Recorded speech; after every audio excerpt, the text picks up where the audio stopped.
Hello guys, this is Zibby from Deal Max Motors with a repair video. I know you guys like those.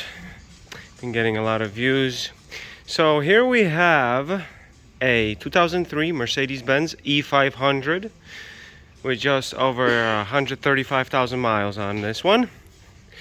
And this is a how do I call this? If you come home and you park your car and then it drops after a few hours or a few days or a week, there is going to be an issue with air leaks in the suspension.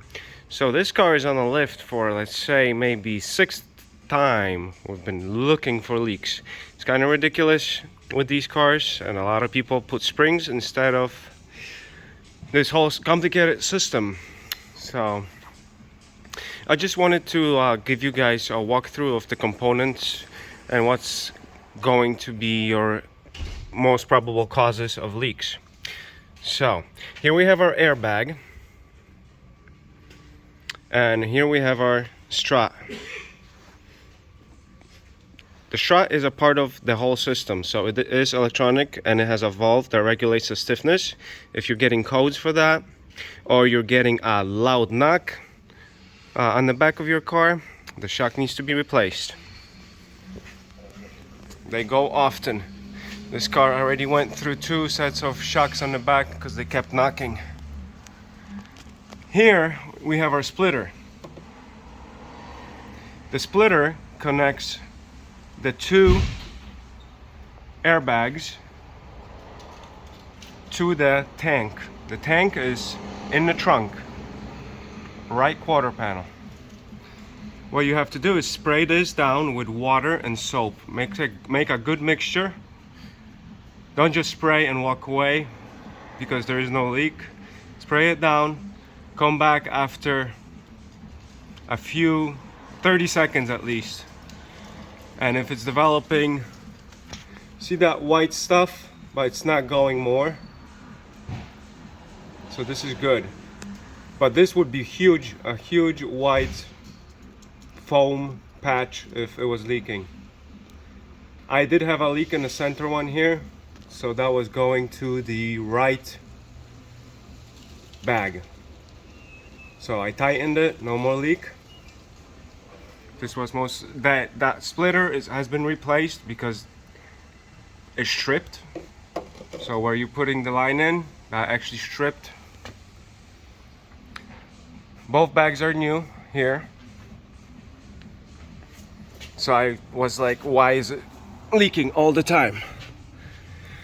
So I wasn't sure what this is when I first did the job.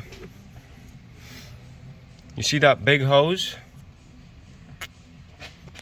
That hose goes into what I believe to be a nitrogen filled accumulator, like the old 123s, 124s have hydraulic accumulators. This looks to be a air accumulator with nitrogen filled and a membrane in between. This is basically your spring, guys. That hose, the thick one running into that, needs to be checked for leaks, so you have to spray it down. That clamp over there doesn't leak. I sprayed down the whole thing. Got to my clamp up there, and on the bottom it was foaming. So I caught it and I pushed it on in a new fresh spot. Here is the remnants of my old hose. So come on, focus on me here. It had a leak somewhere. Here, it was coming from around here where the actual clamp is. I'm not sure if the clamp cut into it. It's a very thick hose. I'm amazed that there is a leak. Now on this side, I had a leak coming from the end.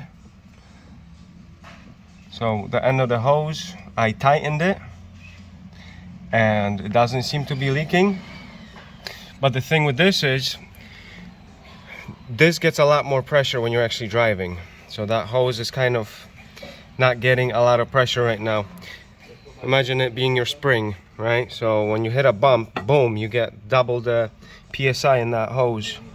I'm going to also cut this one and put it back on so it's got a fresh surface to clamp. So I'll be doing that here. I'll be cutting that, putting it back in. All right. Now, those could be your leaks, or your pump is located here. Right? There is hoses running into it from both the front struts. So those white lines. And also there's one line going from the back. That's why you have a splitter. There's only one line feeding the back. Spray those down, those connectors, with the foam solution, soap solution. Make sure it's not foaming. Those connectors are good. If they're bad, you can also cut them. There's usually a lot more hose on there than you need. You can cut them, reinstall, make sure not to strip anything.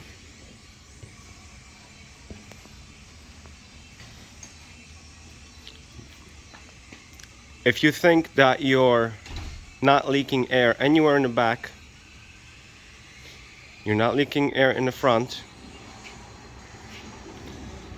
the next thing to do is to open up your trunk, guys, and look for that canister of air. So it sits behind the quarter panel right there. There's a line going to it. Make sure that that line is on there well. Maybe somebody was digging in your car before. You'll have to remove those when you're doing random stuff, like if you're replacing a bumper. If your bumper was ever replaced, that canister has to come down. So if you think your bumper was replaced, that canister had to come off. It could have been done wrong. Could have a leak. It could have been done perfectly right and still develop a leak. They don't like to be removed and put back on. I'm pretty sure there's only one, and it's on the right side. Yes, I'm sure. Alright guys, I hope this helps you out. Give me a like, subscribe. I have a lot of Mercedes videos. Thanks for stopping in. Hope this helps you out.